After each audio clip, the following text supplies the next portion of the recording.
Bom dia a todos! Hoje eu vou falar sobre um elemento estrutural muito utilizado na engenharia, a treliça isostática. Vamos entender o que ela é, suas principais características, os materiais mais utilizados em sua construção, os componentes que a formam e alguns exemplos de uso na construção civil, especialmente aqui na nossa região. Uma treliça isostática é um tipo de estrutura composta por barras interligadas, que pode ser analisada apenas com equações da estática clássica, ou seja, equilíbrio de força e momentos. Isso significa que o número de incógnitas é igual ao número de equações disponíveis, o que a torna sua análise mais simples e direta, sem a necessidade de cálculos avançados. Entre as principais características de uma treliça isostática, podemos destacar: ela possui um número mínimo de barras e nós, necessários para garantir estabilidade e rigidez.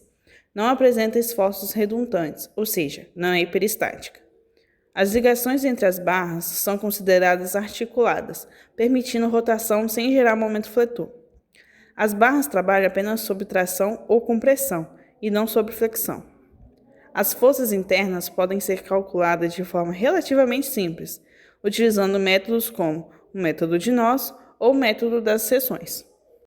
Os materiais mais utilizados para construir treliças são aço, pela sua alta resistência e facilidade de montagem; madeira, tradicional em coberturas e pontes menores; alumínio, que é leve e é usado em estruturas temporárias; e até mesmo concreto armado, em alguns casos de grandes vãos, embora seja menos comum. As treliças são formadas por várias peças, cada uma com uma função específica.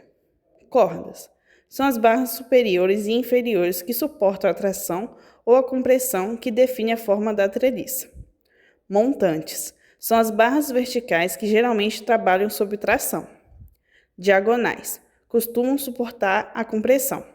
Nós são os pontos de ligação entre as barras, considerados como articulações. Apoios são os pontos de contato da treliça com outras estruturas ou fundações. Um bom exemplo de aplicação de treliças isostáticas aqui na nossa região é a cobertura do ginásio de esportes da UFES, em Vitória. Esse ginásio utiliza treliças metálicas para criar grandes vãos livres, sem pilares centrais, o que proporciona um espaço amplo e ideal para eventos esportivos e culturais. Em resumo, a treliça isostática é uma solução estrutural eficiente, econômica e amplamente utilizada na engenharia civil. Sua simplicidade de cálculo e versatilidade de aplicação a tornam essencial em projetos que exigem resistência e grandes vãos. Muito obrigada pela atenção. Agora fique com um exemplo de cálculo das tensões nas barras de uma treliça, usando o método de Ritter. Oi, agora eu vou explicar um exemplo de método de Ritter de uma treliça.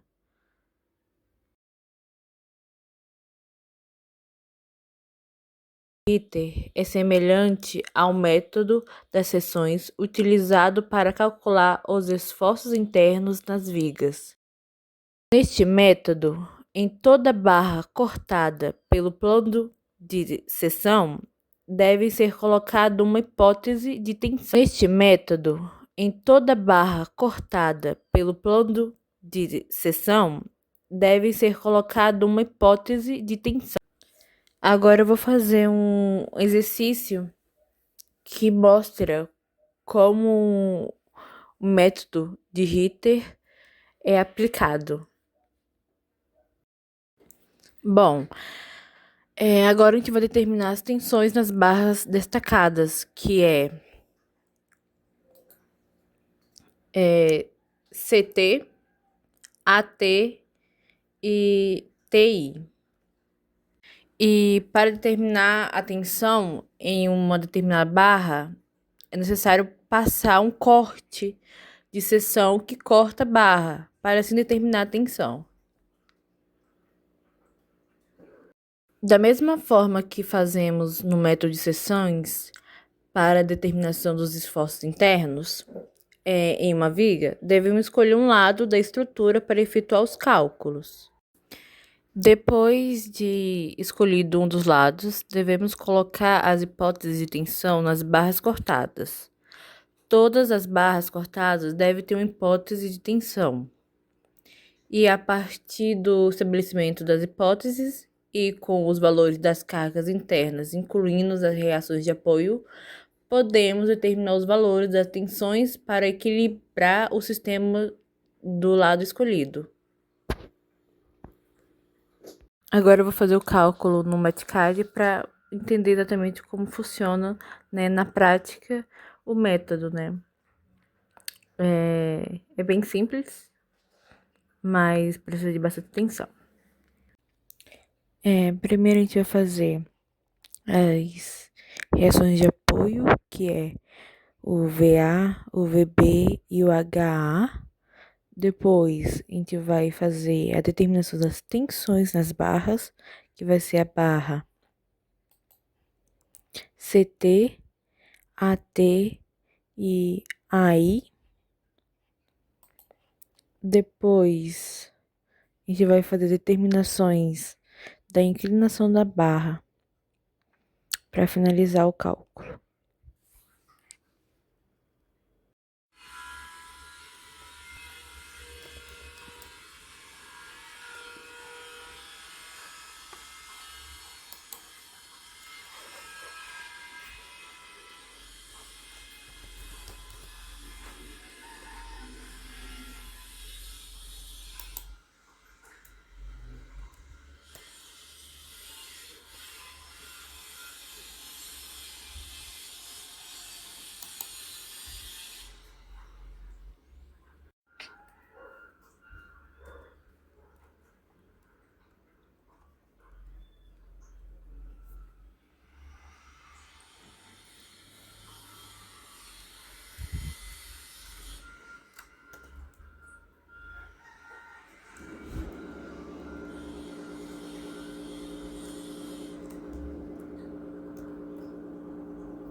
E é isso.